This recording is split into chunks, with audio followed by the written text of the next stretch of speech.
यानंतर बातमी आहे नंदुरबारमधून। नंदुरबार शहरातील त्रिकोणी बिल्डिंग परिसरात सकाळी एका रिक्षा चालकाने तरुणाला धडक दिल्यानंतर 2 गट जमले होते। मात्र पोलिसांनी वेळीच हस्तक्षेप करत परिस्थिती नियंत्रणात आणली होती।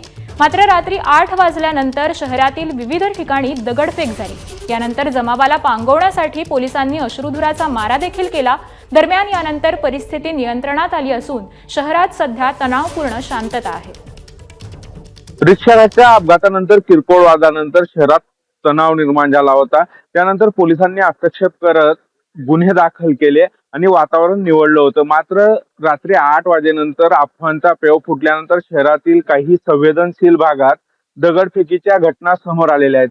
शहरातील त्रिकोणी बिल्डिंग आणि परिसरात दगडफेक झाली आहे। त्यानंतर पोलीस प्रशासन अलर्ट मोडवर असल्याने पोलिसांनी दगडफेक करणारा जमाव लगेच पांगवल्याने मोठी घटना टळलेली आहे।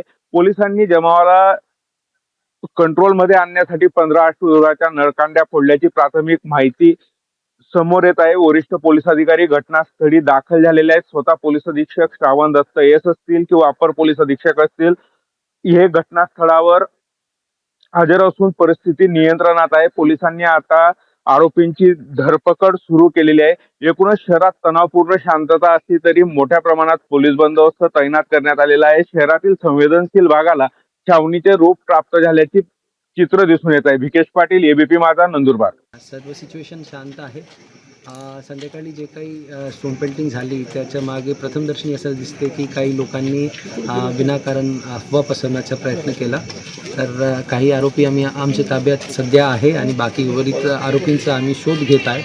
सर्व नागरिकांना आवाहन आहे, कोणत्याही प्रकारची अफवाला बळी पडू नये आणि कुठल्याही प्रकारची परिस्थितीमध्ये कायदा स्वतःच्या हातात घेऊ नये। असे लोकांवर सक्त कारवाई करण्यात येईल याची सर्वांनी नोंद घ्यावी। एबीपी माझा, उघडा डोळे बघा नीट।